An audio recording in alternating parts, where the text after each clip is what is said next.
For the first time in its history, the World Cocoa Conference placed farmer pay firmly in the spotlight, which drew plenty of discussion and debate at this year's event, which took place in Brussels, Belgium. We catch up with a number of participants at this year's show, including Antonie Fountain of the Voice Network, who offered a frank and earnest assessment of the major challenges facing the sector, which he now believed there was plenty of hope for resolution in the near future.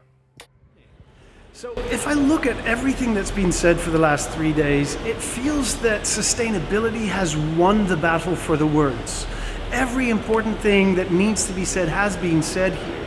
And I think that the next step now is to win the battle of the works. It's only one letter difference, but it's a world of difference. And so actually the big challenge now is, okay, so how are we going to do this instead of just nice words? That's the big step forward. But I've been doing this for a long time. And so actually having won this battle of the words is already a major step forwards from anything we've seen before. And you mentioned there about the key challenges of child labour.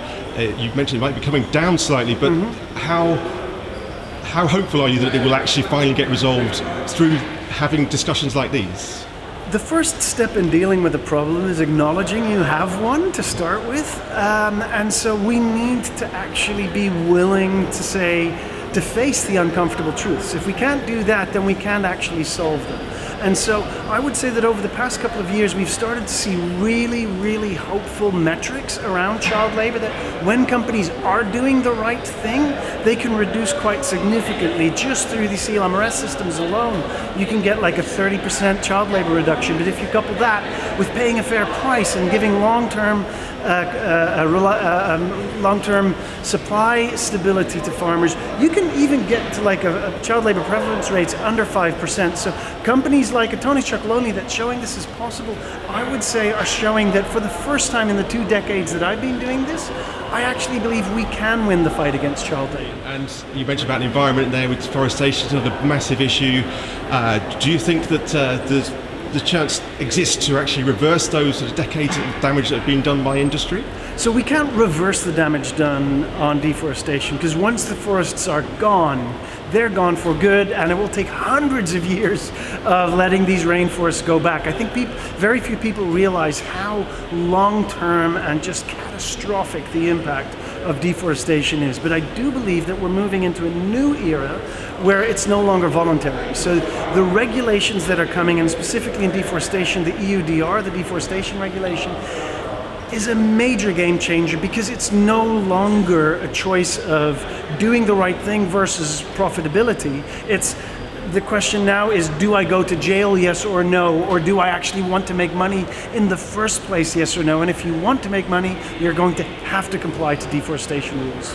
As a final thing, you were talking on stage this morning about the analogy of Lord of the Rings there. Everyone's closer to being Sam Gamgee there. Do you think that there has been that progress since the first event here, the 2012 for the WCC? We've come a really long way since 2012, but the thing that I like most about the analogy of that point in the film where Sam and Frodo are like, if I take one more step, it's further than I've ever gone before. Anybody that's seen the film or read the book knows that's only the beginning of the journey, and there's still so many more adventures ahead of us. And I think that that's not a threat. I think that's a promise. And this is really a meeting first of its kind. Since I'm in cocoa now a couple of years, this is the first time that I see in cocoa meeting the price, the revenue of farmers being put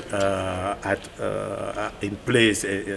As we know that the World Cocoa Conference today is really paying more for sustainable cocoa, and this is a very good theme, and it shows that there is a wind of change in cocoa. I really hope that this wind will continue to blow the cocoa environment, and so that we will get to really finding what to do, the right things, so that we set up this living income for cocoa farmers. Yeah, I'm really happy. I'm a lucky guy working for a company that puts the innovation, the value creation at the highest. Puratos developed based its development into making innovations, and in cocoa, it's all about creating value with our cacao trace program, that is the Puratos sustainability program in cocoa. It's a program that is based on two pillars. The first pillar is really creating value. We create value thanks to mastering the fermentation that result into additional revenue. And then the second, we share that value. We share that value among the stakeholders, and especially cocoa farmers who suffer from imbalance in profit. We share that value, making sure that we can rebalance, either through paying a quality premium, that is cash, or paying chocolate bonus, that can be either cash or into community projects. A lot of very interesting discussions these past few days. How hopeful are you that the aims and the goals of getting that farmer income delivered will be ultimately achieved?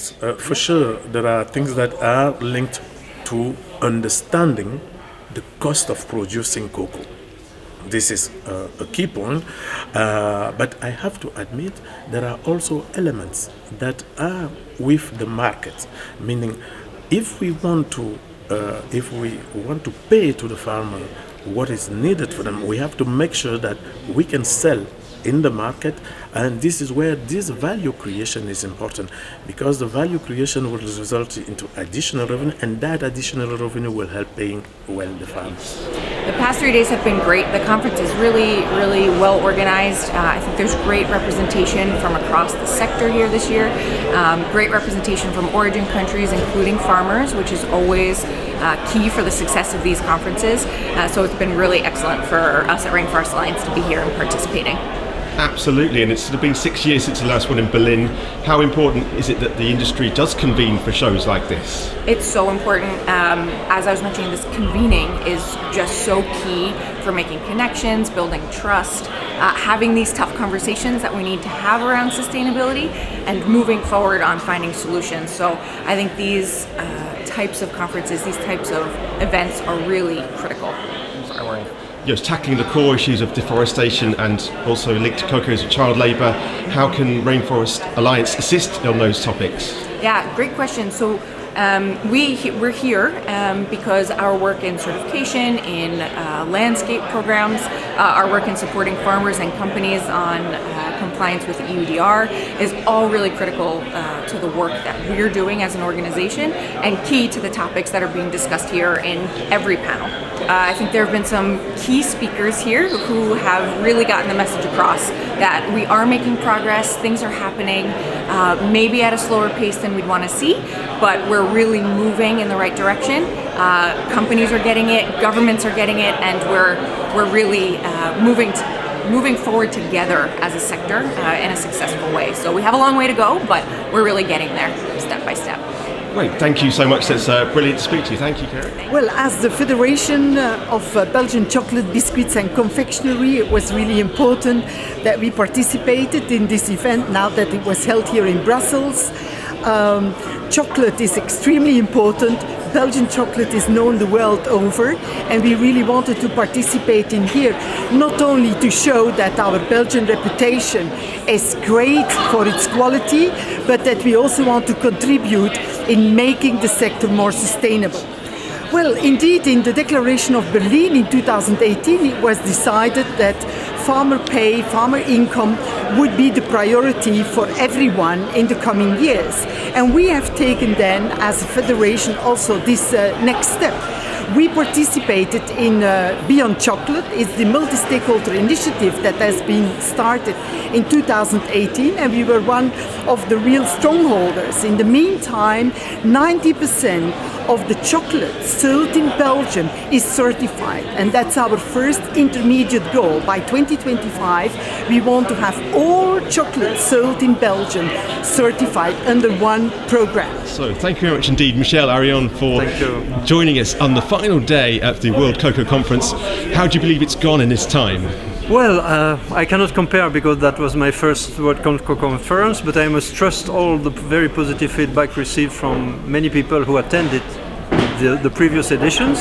So they are all very happy, very content, and I think the best compliment I received was that we have really addressed the core issue of living income and price, and probably it's a good conjunction at a moment where the international prices are very high. So we all see that as an opportunity. So very positive feedback, very good buy-in from private sector, many exhibitors, many sponsors. We issued 1,093 badges plus the staff, so we have reached the capacity of the room. But I think the most important message that you can read in the final declaration that will be ready in a few weeks is that we really now want to translate declarations into actions. So how to be pragmatic is the point. And I think we have started getting a sense of collaboration for joint action.